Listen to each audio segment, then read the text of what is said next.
पौधारोपण या प्लांटेशन की तैयारी करता मेरठ का ये नौजवान सावन कनौजिया है। सावन को लगता है कि पेड़ लगाएं, जीवन बचाएं, मात्र नारा नहीं होना चाहिए बल्कि धरातल पर भी काम होना चाहिए। पेड़ों से प्यार करता है और बहते पानी को देखकर गुस्सा करता है। इस गर्मी में पक्षियों का गला सूखा न रह जाए, बर्तन में अपनी मुंडेर पर पानी भरता है। सावन कनौजिया और अंधाधुंध पानी का प्रयोग ना हो, पानी की बात करता है। हरियाली पसंद सावन कनौजिया पौधे को अपने बच्चे की तरह मानता है और उन्हें प्यार से सहलाता है। धरा मिट्टी से खेलने वाला, पेड़ पौधों में लगे रहने वाला सावन आज अपने काम से विश्व भर में इतना प्रसिद्ध हो चुका है कि आज उसे नित नए अवार्ड मिल रहे हैं। देख सकते हैं अर्थ डे हीरो अवार्ड मिलते हैं सावन से और जानते हैं उनके काम के बारे में। दोस्तों नमस्कार, मैं मोहित पवार स्वागत करता हूं अपने YouTube चैनल मुस्कुराते रहे जिंदगी में।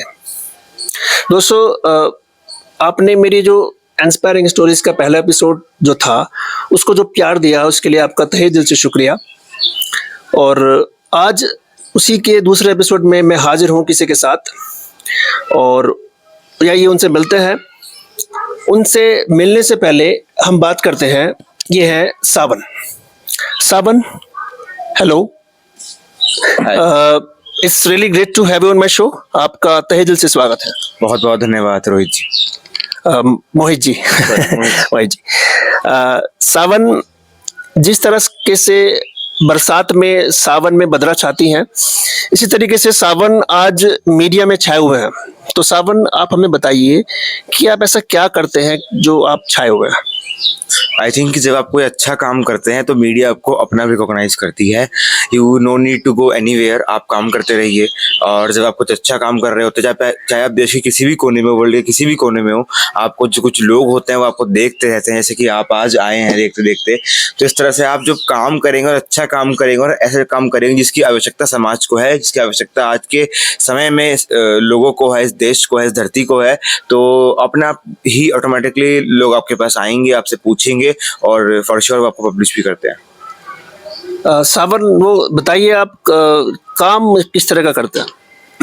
ओके, सो बेसिकली हम पूरा एनवायरमेंट प्रोटेक्शन पर ही काम करते हैं और from my 9th class I am working for the environment protection. कब से?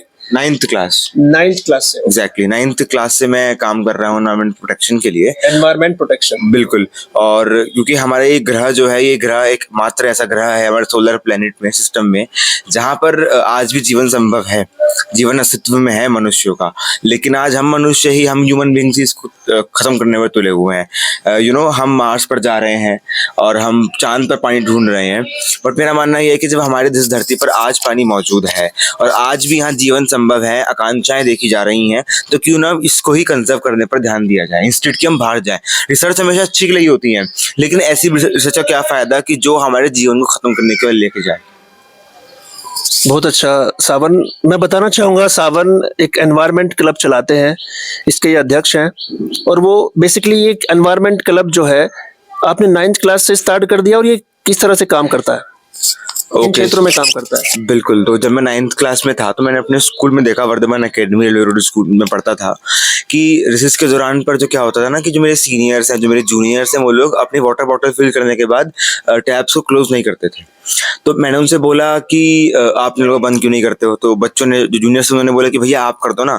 और सीनियर्स रिप्लाइड कि भाई तूने ठेका ले रखा है कि तू बंद कर दे। तो वहां से लगा कि मतलब इन्हें जागरूक करना पड़ेगा। फिर 8th क्लास तक पढ़ा था कि आवर एनवायरनमेंट में आता है सॉइल, वाटर, ऑक्सीजन। तो लगा कि छोटा था मैं 9th क्लास में, तो लगा कि अगर पानी नहीं बचाए तो स्कूल को पानी नहीं मिल पाएगा। छोटी सोचती कह सकते हो, क्योंकि छोटा बच्चा दिमाग होता है उस समय पर। तो नल बंद करते करते ना मुझे बहुत दिन हो गए, और मुझे एक मेरी मैम देखती थी साइंस की, तो उन्होंने मुझे एक दिन अपने पास बुलाया। उन्होंने पूछा कि साहब तुम्हें क्या करते हो, तुम क्यों करते हो? तो मैंने बोला मैम ऐसी सी बात है, और इन्होंने तो नलबंद नहीं करते। तो मैंने कहा चलो मैं नलबंद कर देता हूँ स्कूल के लिए, अपने कि स्कूल को पानी की कभी कमी ना होने पाए। तो मैम ने बताया कि सावन तुम काम बहुत अच्छा करो, लेकिन क्या तुमको पता है कि अगर इस पानी को आज नहीं रोका गया बहने से, तो ना केवल स्कूल को बल्कि हमारे पूरे इंडिया को, पूरे वर्ल्ड को पानी नहीं मिल पाएगा। So that was the I opening moment for me कि अच्छा ऐसा भी हो सकता है। And that idea strikes into my mind कि चलो कुछ अलग करते हैं। और मैंने अपने फ्रेंड से, बेस्ट फ्रेंड से बात करी, प्रतीक से, विराट से, कि चलो यार कुछ करते हैं। तो दे सेड कि यार हम क्या कर सकते हैं। मैंने कहा मैं एक एनवायरमेंट क्लब बनाता हूँ और तुम मुझे ऐसा, मेरे बेस्ट फ्रेंड्स, मेरे फ्रेंड्स मेरा साथ दो। तो दे सेड कि हम तुझे एज अ लीडर अपना अपॉइंट कर देते हैं और तू हमें लीड कर, बट हम तेरे पीछे रहेंगे, हम काम करेंगे पूरे तेरे साथ में। तो इन 2015 एनवायरमेंट क्लब बनाया, 9th क्लास में, स्कूल लेवल पर बनाया था। 11th में आते आते हम लोग को लगा कि हम स्कूल से बाहर भी काम कर सकते हैं। स्कूल से बाहर इन द सेंस कि हम लोग अपने घर के आसपास काम कर सकते हैं, क्योंकि स्कूल में तो हमारी स्कूल के बच्चों वाली टीम थी। लेकिन अब हमने उनको इस बात के लिए इंस्पायर किया कि हमें स्कूल की चार दीवारी से बाहर भी निकलना है, क्योंकि अगर पानी खत्म होगा तो केवल स्कूल को ही नहीं, हमारे मेरठ को, हमारी धरती को ही नहीं मिल पाएगा। तो काम तो सब जगह करने की आवश्यकता है। तो इस तरह से हमने स्कूल से बाहर निकल के काम करना शुरू करा। 11th क्लास में आते आते हम लोग स्कूल से बाहर टोटली आ चुके थे, काम करना शुरू कर देता। और हमने अपने 5 संकल्प निर्धारित कर लिए थे। वो संकल्प थे कि पेड़ लगाओ, पानी बचाओ, प्लास्टिक हटाओ, प्रदूषण भगाओ और स्वच्छता अपनाओ। लेकिन हाल ही के समय में हमने एक बात देखी है कि संयुक्त राष्ट्र में भी, यानी कि यूएन में भी, अगर किसी मुद्दे पर बहुत ज्यादा बात हो रही है तो आतंकवाद से ज्यादा मुद्दे की बात हो रही है जलवायु परिवर्तन की, यानी क्लाइमेट चेंज की। तो अब हमारे एक संकल्प में जलवायु परिवर्तन रोको भी आ गया है। समय समय पर हम लोगों को इस बात के लिए भी जागरूक करते हैं। So that's all our objectives and initiatives. अब इन्हीं चीजों को लेके हम इनोवेटिव्स नेम के साथ में सोसाइटी में जाते हैं, जिससे कि उनको भी लगे। देखिए, हम वृक्षारोपण करते हैं, ठीक है, हम सामान्य वृक्षारोपण हो गया, लेकिन हम अगर उस वृक्षारोपण को इंटरेस्टिंग बनाना है, लोगों को अट्रैक्ट करना है, ऑन ग्राउंड काम करना है, तो हमें उसको कुछ अलग से नाम देना पड़ेगा। इसलिए हमने उसको नाम दिया चलो मिलकर एक पौधा रोपें। तो लोगों को लगे कि चलो हम भी एक पौधा रोपें, एक ही तो पौधा है। ऐसे हम लोग ने पानी बचाने के लिए पानी की बात रखी। अब दिन में 4 से 5 बार हम लोग अपने काम की बात कर लेते हैं, प्रधानमंत्री जी मन की बात करते हैं, तो सब जगह बातें बहुत सारी हो रही हैं अलग अलग प्रकार की, लेकिन पानी की बात शायद कोई करता है। तो इसलिए हमने पानी की बात रखी। तो अलग अलग नाम देके हम अपने ऑब्जेक्टिव्स को ही हम कोशिश कर रहे हैं कि समाज के हर वर्ग तक पहुंचा जाए।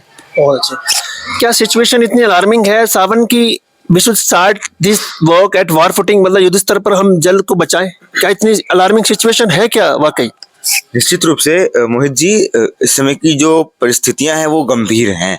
और प्रत्यक्ष उदाहरण यही है कि पहले होली के समय तक भी सर्दी हुआ करती थी, लेकिन अब होली के पर ही गर्मी आ जाती है। पहले आप और हम ही जब होली होती है तो हम कहते थे कि भाई पानी मत डाल, ठंड लग रही है, लेकिन पिछले 2-3 सालों में हम कहते हैं कि पानी डाल, गर्मी सी हो रही है। तो that is the real example, direct example of global warming, exactly climate change also, कि हम अपने क्लाइमेट के साथ क्या कर रहे हैं, हम अपने प्लेनेट के साथ क्या कर रहे हैं।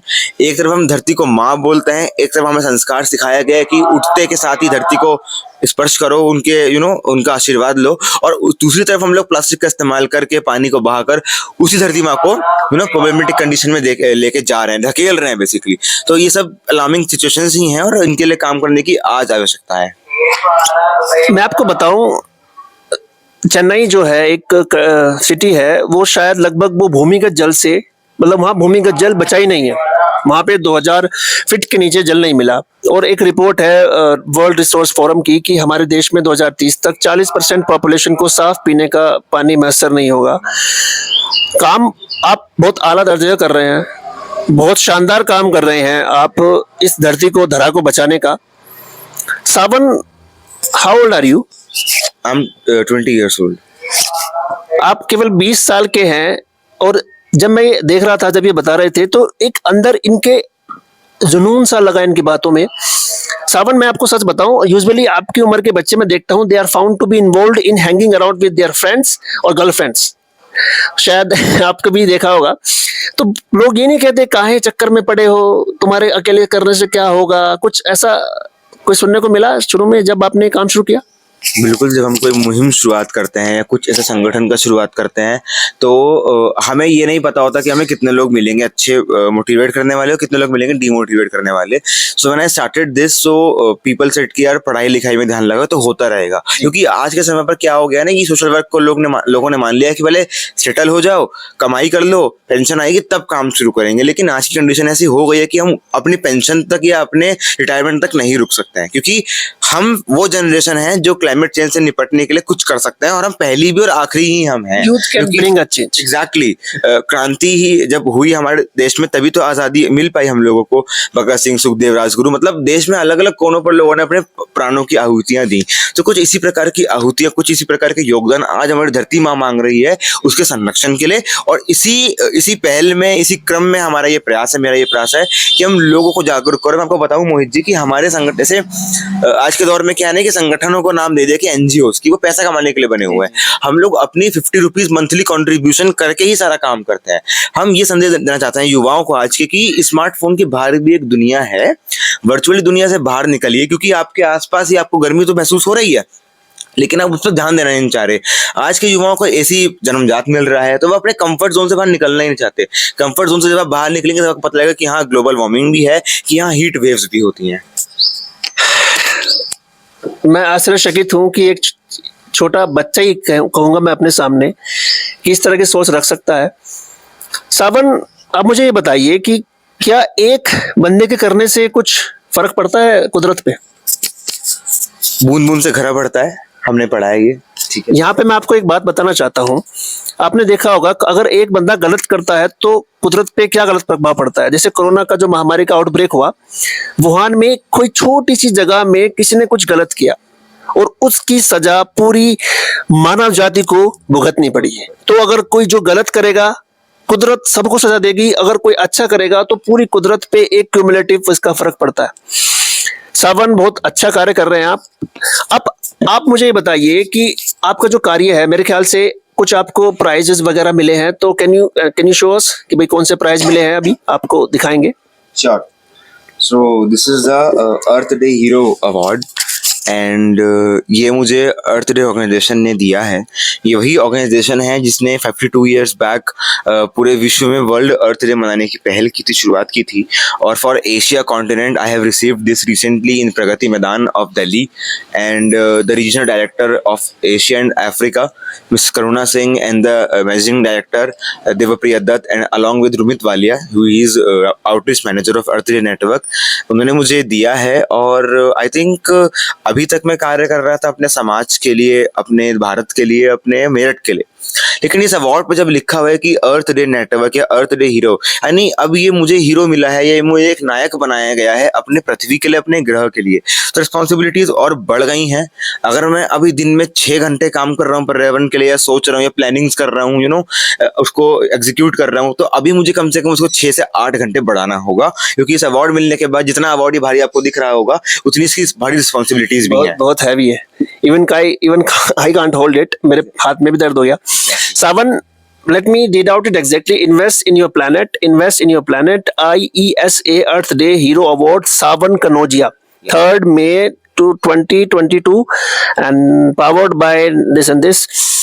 Let me tell you guys, इन्होंने जैसे बताया कि जो अर्थ डे आपने मनाया था 22 अप्रैल को, आपने बहुत तमाम तरह के स्टेटस लगाए अपने स्मार्टफोन के स्टेटस पर। जिन लोगों ने ये स्टार्ट किया ना अर्थ डे मनाना, जिस संस्था ने ये अर्थ डे मनाना आज से 52 साल पहले स्टार्ट किया था, उन्हीं की ऑर्गेनाइजेशन ने मेरठ के सावन कनौजिया को ये अवार्ड दिया था। तो I am speechless and we are really proud of you. और आपसे उम्मीद है कि आप, उम्र आपकी छोटी है लेकिन आपका जो तमाम जो आपके जो जिसे मैं कहूँ कार्य जो बहुत बड़े हैं, बहुत बड़े कार्य हैं। आप अपनी नहीं पूरी मानव जाति की सोच रहे हैं, जो आजकल बहुत विरल है। मैंने आपको पहले ही बताया कि everybody is in busy in hanging around. आज चल वहां चल रहे हैं, आज चल वहां चल रहे हैं। Okay, you can do it. कुदरत ने आपको सारे नेचुरल रिसोर्सेज भोगने के लिए दिए हैं, लेकिन थोड़ा सा कुदरत जो साइंस दिखा रही है उसको लेके आप थोड़ा सजग हो जाइए। तो दिस इज ऑल अबाउट। लेकिन सावन, एक लास्ट में मैसेज मैं चाहूंगा कि एक आम आदमी जो घर पे है, एक आम आदमी है जिसको ड्यूटी जाना है, जिसको अपने बच्चों का भरण पोषण करना है, वो घर पे रह के ऐसा क्या कर सकता है कि भाई आपके जो फीट है, जो आपका स्ट्राइड है, इसमें हम थोड़ा सा कंट्रीब्यूट कर सकें शॉर्ट में, आप बता सकते हैं? निश्चित रूप से देखिए, हमें जब कोई कार्य करना होता है ना, तो हमें बहुत बड़ी किसी रिसोर्स की आवश्यकता नहीं पड़ती है। मेरे हिसाब से हमें केवल एक चीज चाहिए होती है, वो होता है दृढ़ संकल्प। दृढ़ संकल्प भी था जो हमें आज़ादी मिल पाई क्रांतिकारियों की बदौलत। तो दृढ़ संकल्प अगर हम कर लें कि धरती को बचाना है, कैसे बचाना है मैं आपको तरीके बता देता हूँ। जैसे हम लोग अपने घर में पानी को बचा सकते हैं। हम सभी घर में आरओ लगा हुआ है। कहीं पर क्या होता है ना कि पानी का लेवल साफ है, हालांकि अब तो पूरे देश में गंदा पानी हो गया है, कंटेमिनेट हो गया है, लेकिन अभी भी कहीं जगह पर पानी साफ है। तो पहले आप जो TDS चेक करवा लीजिए कि आपको रियली आरओ की जरूरत है भी कि नहीं है। चलिए अगर आपके यहाँ आरओ लगा भी हुआ है तो उसका जो वेस्ट वाटर होता है ना, उसको आप वेस्ट मत होने दीजिए। एक्चुअली वो वेस्ट नहीं है, क्योंकि बहुत सारे आरओ क्या करते हैं, हमें जो पानी वो आउटपुट में देते हैं ना, वो मिनरल्स के बाहर वाला होता है, मतलब मिनरल्स उसके अंदर होते ही नहीं है। यानी कि जो पानी आप जिसको आप वेस्ट वाटर बोल रहे हैं आरओ का, वो मिनरल वाला वाटर है। तो उस वाटर से आप अपने गार्डनिंग कर सकते हैं, अपने घर में जो आप घर धो रहे हैं, कपड़े धो सकते हैं, बर्तन धो सकते हैं। अब आप सोचिए ना कि जो साफ पानी आप गार्डनिंग, कपड़े धोने में साफ इस्तेमाल करेंगे, जब वहां आप इसको ये कर लेंगे तो जो 3 Rs हैं, जो 3R की जो पद्धति है, रिड्यूस, रिसाइकल एंड रीयूज, हम उस पर कॉन्सेप्ट पर भी चल सकते हैं। तो साफ पानी बचेगा और इस पानी को हम रीयूज कर लेंगे। इसी प्रकार अपने आसपास कभी ना कभी तो देखिए आपका बर्थडे होता है, पापा मम्मी की आपकी एनिवर्सरी है, ठीक है, भगवान न करे आपके घर में कोई डेथ हो जाती है, तो उनकी याद में आप एक पेड़ लगाइए। और केवल एक पेड़ लगाइए मत, लगाना काफी नहीं है, उस पेड़ का कंजर्वेशन रखिए। क्योंकि एक पेड़ को जरूरत होती है एक पेरेंट की। आपने लगा तो दिया लेकिन आप उसका ध्यान नहीं रख रहे हैं। चलो खाद भी मत डालो आप, लेकिन पानी रेगुलर डालो। मोहित जी मैं आपको बताऊं, देखिए आखिरी में बता रहा हूँ मैं आपको, भगवान शिव ने तो एक बार विष पिया था समुद्र मंथन में, लेकिन हम जो देखते अपने आसपास ग्रीन हाउस गैस इफेक्ट हो रहे हैं, हमारे एटमॉस्फेयर में इतनी जहरीली गैसें भर चुकी हैं, तो उस समय तो भगवान शिव हमारे लिए मतलब उस समय भी आराध्य थे, आज भी आराध्य हैं। लेकिन आज भगवान शिव हमें इनडायरेक्टली हम महसूस करते हैं, लेकिन हमें दिखते नहीं है। लेकिन अगर हम भगवान के स्वरूप को देखें शिव के, तो वो ये पेड़ ही है, क्योंकि ये पेड़ रोज CO2 इनहेल करते हैं और ऑक्सीजन एक्सहेल करते हैं। यानी साक्षात नीलकंठ तो ये हमारे साथ है। तो हमें इन नीलकंठ को बचाना होगा। और अगर हम चाहते हैं कि हम पानी को बचाएं, भगवान श्री कृष्ण ने गीता में कहा है कि मैं पानी में भी हूं। तो अगर आप पानी को बहा रहे हैं तो आप भगवान श्री कृष्ण को अपने से दूर कर रहे हैं। अगर आप इन पेड़ों को काट रहे हैं तो आप नीलकंठ महादेव भगवान को अपने से दूर कर रहे हैं। रचनाएं जितनी ब्रह्मा जी ने बना के आपको दी हैं, उनका सदुपयोग करना सीखिए। ये भविष्य अपना सुधर जाएगा, ग्लोबल वार्मिंग अपना खत्म हो जाएगी। जैसे समाज पहले जीवन यापन कर रहा था, हम फिर उस राह पर लौटेंगे। वाकई आई एम स्पीचलेस सावन, आपकी कोई उम्र कह नहीं सकता कि 20 साल है, जितना आपको तजुर्बा है। बेहोश लोगों को आप होश सिखा रहे हैं। आप जहाँ रह रहे हैं, जिस धरती में आपने जन्म लिया है, उस धरा को बचाने के लिए, उसके जर्रे को उसके ताने बाने को बचाने के लिए जो आप कर रहे हैं, it's really hats off, you are doing a commendable work. आप इस तरह से काम करते रहिए। और मैं चाहता हूं कि आपका सम्मान, ये तो सम्मान है, लेकिन आप वाकई सम्मान पाने के हकदार हैं जन प्रतिनिधियों से और लोगों से। आपने जो कार्य किया है, लोगों के मन में बीज रोपा है किसी चीज को, हमारी धरती को, हमारे धरा के ताने बाने को बचाने का। तो सावन, आपसे बात करने के लिए हमें बहुत अच्छा लगा। और उम्मीद करता हूं कि जो यूथ है, they can bring the change. जो यूथ है वही चेंज ला सकता है। लेट मी टेल यू, देखिए इनकी बातों की जो मैं कहता हूं, जो चोट, या जिसे कहते हैं ना कि इनकी बातों में एक तरह से उतावलापन मैं देख पा रहा हूं, क्योंकि जो सिचुएशन है काफी अलार्मिंग है। तो यूथ से मैं आग्रह करूंगा कि वो they can come up and you can join even the environment club which is run by Sawan Kanaujia. जिसको नहीं पता कि भाई क्या करना है, तो सावन कनौजिया का एनवायरमेंट क्लब है जो धरा को बचाने में लगा हुआ है। तो Sawan, thanks for having chat with me, बहुत अच्छा लगा आपसे मिलके। And again many congratulation for this award. और अवार्ड आपका बहुत अच्छा लग रहा है, thank you so much. Earth day hero award, really. तो दोस्तों, we were having chat with Sawan Kanaujia, he is a proud recipient of this award. Award से इतर इनके काम को सलाम। तो दोस्तों, अगर आपको वीडियो में का मैसेज अच्छा लगे, सावन कनौजिया का जो काम कर रहे हैं इतनी छोटी सी उम्र में, इसको आपको ये अच्छा लगे, तो वीडियो को ज़्यादा ज़्यादा शेयर करिए। और अभी तक जिन लोगों ने मेरा चैनल सब्सक्राइब नहीं किया है, for more stories further like this, आप इसको सब्सक्राइब कीजिए। और अपना बहुत सारा ध्यान रखिए दोस्तों। और लास्ट में I would like to mention कि हम इनके प्रांगण में ही बैठे हुए हैं और it is full of greenery. तो दोस्तों, अपना बहुत सारा ध्यान रखिए। धन्यवाद।